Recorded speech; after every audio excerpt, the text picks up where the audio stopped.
रोहन और साहिल सगे भाई थे। दोनों साथ बिजनेस करते थे। रोहन की शादी 10 साल पहले कोमल से हो गई थी। कोमल बहुत ही अच्छे स्वभाव की धार्मिक औरत थी। कोमल की अपनी कोई औलाद नहीं थी। वो अपने देवर साहिल को बच्चे की तरह प्यार देती थी। साहिल की उम्र भी अब शादी की हो गई थी। उसके लिए कई रिश्ते आ रहे थे। हर दिन 2 या 3 लड़कियों की जन्म कुंडली और फोटो कोमल के पास आते ही थे। उन्हीं फोटो में एक लड़की जिसका नाम दिव्यांका था, साहिल को बहुत पसंद आई। उसने इशारों इशारों में ये बात अपनी भाभी को बता दी। फिर क्या था, जल्द ही दिव्यांका और साहिल की शादी हो गई। दिव्यांका साहिल की पत्नी बनकर अपने नए घर आ गई। शादी के कुछ दिनों बाद की बात है। सुबह का समय था। दिव्यांका और साहिल अपने कमरे में सोए हुए थे। कोमल हर दिन की तरह सुबह सुबह घंटी बजाते हुए भजन गाकर पूजा कर रही थी। ये सुबह सुबह कोमल भाभी शुरू हो जाती हैं। इनके चक्कर में मेरी नींद भी पूरी नहीं हो पाती। अरे अब कितनी देर तक सोओगी? दिन चढ़ाया है। मायके में भी 10 बजे तक सोती थी और उसके पहले किसी की हिम्मत नहीं होती थी मुझे जगाने की। सुनो साहिल, एडजस्ट करने की मेरी आदत नहीं है, इसलिए मुझसे उम्मीद मत करना कि ससुराल में हूं तो सुबह सुबह उठकर तुम्हारी भाभी की तरह पूजा पाठ शुरू कर दूं और फिर कोल्हू के बैल की तरह लग जाऊं काम पर। साहिल कुछ दिनों में ही समझ गया कि दिव्यांका का स्वभाव कोमल भाभी से बिल्कुल उलट है। वो बहुत ही आजाद ख्याल है। सप्ताह में एक दिन उसे या तो घर में पार्टी करनी होती थी या वो अपनी सहेलियों के साथ पार्टी में जाया करती। कई बार तो वो देर रात को लौटती। इस बीच इस घर में सबसे बड़ी खुशी दस्तक देने के लिए तैयार बैठी थी। दिव्यांका मां बनने वाली थी। जैसे ही ये बात कोमल को पता लगी, उसकी खुशी का तो ठिकाना ही नहीं रहा। कोमल और दिव्यांका बात कर रहे हैं। तुम्हें मैं बता नहीं सकती कि मैं कितनी खुश हूं। आज मेरी आंखों में खुशी के आंसू हैं। दिव्यांका, तुमने इस घर को संपूर्ण कर दिया। क्या भाभी? क्या संपूर्ण? मेरी आजादी खत्म हो जाएगी। दिन भर बच्चे के पीछे पागलों की तरह घूमना होगा। अरे मैं हूं ना, तुम क्यों फिक्र करती हो? मैं संभाल लूंगी उसे। कुछ महीनों बाद दिव्यांका मां बन गई। उसने एक बहुत ही सुंदर बेटे को जन्म दिया। पूरे घर में उत्सव का माहौल था। दिव्यांका ने बहुत बड़ी पार्टी घर में रखी थी। कई लोगों को बुलाया था। वो गोद में मुन्ने को लेकर हंस हंस कर सबसे बातें कर रही थी कि अचानक से बच्चे ने उसकी गोद में सूसू कर दिया और जोर जोर से रोने लगा, जिसे देखकर दिव्यांका को बहुत गुस्सा आया। उसने कोमल को इशारे से बुलाया। देखो भाभी, इसने तो मेरे ऊपर ही सूसू कर दिया। यहाँ इतने सारे लोग आए हुए हैं, सभी की नजर मुझ पर है और ये आप ही से संभालो, मैं जा रही हूँ साड़ी बदलने। अरे कोई बात नहीं, बच्चा है, उसे क्या पता। लाओ इसे मुझे तो। सारा मूड खराब कर दिया इसने। उसके बाद कोमल ने मुन्ने को गोद में उठाया। वो अभी भी रो रहा था। क्यों रो रहे हो? चुप हो जाओ। छू छू गया, कोई बात नहीं, ताई अभी तुम्हारे कपड़े बदल देती है। थोड़ी देर में मुन्ने का रोना बंद हो गया और वो अपनी ताई की गोद में सो गया। उसे सीने से लगाकर कोमल को वो एहसास हुआ जो एहसास आज तक उसे नहीं हुआ था। धीरे धीरे मुन्ना ज्यादा समय कोमल के पास ही रहता, क्योंकि दिव्यांका के पास उसके लिए बिल्कुल भी समय नहीं था। वो अपनी पार्टी में बिजी रहती या शॉपिंग में। वो तो मुन्ना को अपना दूध भी पिलाना नहीं चाहती थी। एक दिन वो बहुत रो रहा था। कोमल ने उसे दूध पिलाने को कहा तो इसका भोपू तो कभी बंद ही नहीं होता।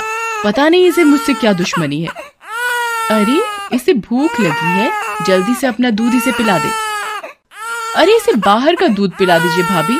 अपना दूध पिलाऊंगी तो मेरा फिगर खराब हो जाएगा। पहले भी 9 महीने इसने मेरी आजादी छीनी है, अब मुझे इससे दूर ही रखो। अरे तुम ये कैसी बातें कर रही हो? ये तुम्हारा अपना बेटा है। बेटा है तो क्या हुआ, मेरी अपनी भी कोई जिंदगी है। और पता है ना, जिंदगी एक बार ही मिलती है। उसे भी बच्चे पालने में लगा दिया तो फिर जिंदगी के मजे कब लेंगे? दिव्यांका की बात कोमल को बहुत ही अजीब लगी। उसने उससे कुछ कहा तो नहीं, लेकिन मन ही मन सोचने लगी कि ये कैसी माँ है जिसे अपने बच्चे से ज्यादा जिंदगी के मजे की पड़ी है। बहरहाल मुन्ना पूरी तरह से कोमल के साथ ही रहता। रात को भी वो उसी के साथ सोता। कोमल उसका बहुत ध्यान रखती। एक दिन कोमल को मंदिर जाना था। उसने मुन्ने को थोड़ी देर दिव्यांका के पास छोड़ दिया। उसके जाने के बाद मुन्ना बहुत रोने लगा।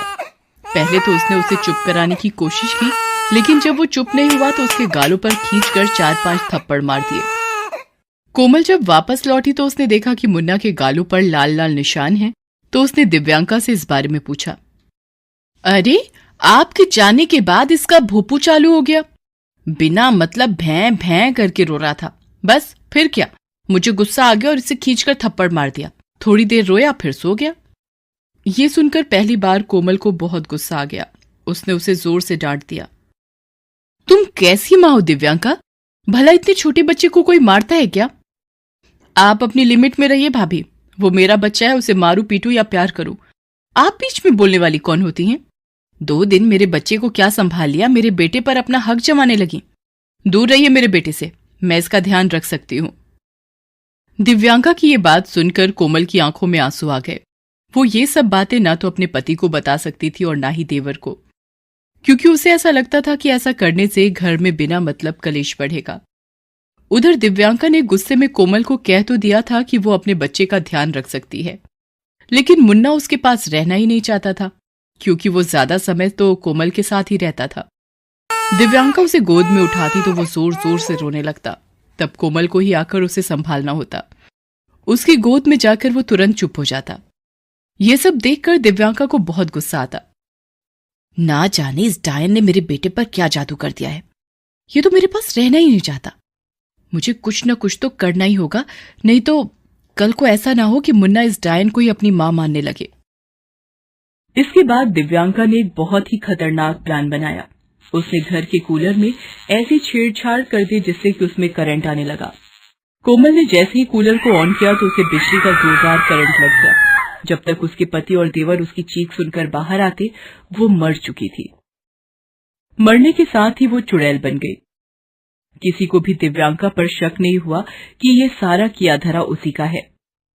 कोमल की मौत के 2 दिन बाद की बात है। वो मुन्ने को सुलाने की कोशिश कर रही थी, लेकिन वो लगातार रोई जा रही थी। चुप चुप हो जा, नहीं तो इतना मारूंगी कि सारा रोना भूल जाएगा। लेकिन मुन्ने का रोना ना रुका। गुस्से में दिव्यांका ने उसे थप्पड़ मारने के लिए जैसे ही हाथ उठाया, उसे लगा कि उसके हाथ को किसी ने जोर से पकड़ लिया है। अरे, ये मेरे हाथ को क्या हो गया? ऐसा लग रहा है किसी ने इसे पकड़ लिया है। उसने जैसे ही देखा कि दिव्यांका ने मुन्ना को मारने के लिए हाथ उठाया है, तो न सिर्फ उसने उसे पकड़ लिया बल्कि उसे जोर का धक्का दे दिया। वो दूर जा गिरी। उसके सिर से खून निकलने लगा। अरे हाय रे, ये किसने मुझे धक्का दे दिया? कौन है यहाँ पर? सामने आओ। उसके बाद तो चुड़ैल बनी कोमल दिव्यांका के पीछे ही पड़ गई।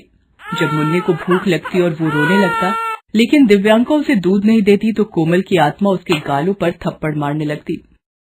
अगर वो पार्टी के लिए बाहर जाने की सोचती तो उसके कपड़े या तो फटे हुए मिलते या आयरन से जले हुए। उसे समझ नहीं आ रहा था कि ये सब क्या हो रहा है। एक दिन की बात है। उस दिन छुट्टी थी। साहिल और रोहन घर पर ही थे। तभी उसे दिव्यांका की चीख सुनाई पड़ी। वे सभी भागे भागे उसके कमरे में पहुंचे तो देखा कि उसके बिस्तर पर एक भयानक सांप फन फैलाए बैठा है और मुन्ना उसी के पास लेटा हुआ है। हे भगवान, ये घर में सांप कहां से आ गया? ये तो हमारे मुन्ना को काट लेगा। काट ही ले तो अच्छा है, पूरा दिन मेरी जान खाए रहता है ये। तभी वो सांप कोमल के चुड़ैल के रूप में बदल जाता है। उसे देखकर सभी आश्चर्यचकित रह जाते हैं। अरे भूत, भूत, मेरे घर में भूत। भाभी आप? उसके बाद कोमल की आत्मा ने सारी बातें सभी को सच सच बता दी। कैसे दिव्यांका ने उसे मारा, साथ ही उन्हें ये भी बताया कि वो अपने मुन्ने से बिल्कुल प्यार नहीं करती है। वो तो चाहती है कि मुन्ना भी ना रहे ताकि वो आजादी का जीवन जी सके। ये तुमने क्या किया दिव्यांका? जिस भाभी ने मुझे माँ की तरह पाला, उसे तुमने मार दिया, उनकी गोद नहीं भरी। फिर भी हमारे बच्चे में अपना बच्चा देखकर वो खुश होती रही। मैंने देखा है कि कैसे वो पूरा दिन मुन्ना के लिए लगी रहती थी। अपनी फिक्र उन्होंने बिल्कुल छोड़ दी थी। लेकिन तुम अपने बच्चे से ही प्रेम नहीं कर सकी। तुम्हें उससे ज्यादा अपनी आजादी चाहिए। जाओ, आज से मैं तुम्हें इस बंधन से आजाद करता हूं। तुम्हें जैसे जीना हो जियो, लेकिन तुमने पाप किया है और इसकी सजा तो तुम्हें जरूर भुगतनी होगी। देखना, नरक से बदतर जिंदगी होगी तुम्हारी, नरक से भी बदतर। पहली बार दिव्यांका को अपनी भूल का एहसास हो रहा था। उसे अपने मासूम मुन्ना की भी फिक्र हो रही थी। वो साहिल के पैरों में गिरकर माफी मांगने लगी। तब साहिल ने कहा कि माफी मुझसे नहीं, भाभी से मांगो। दिव्यांका ने कोमल के आगे हाथ जोड़कर माफी मांगी।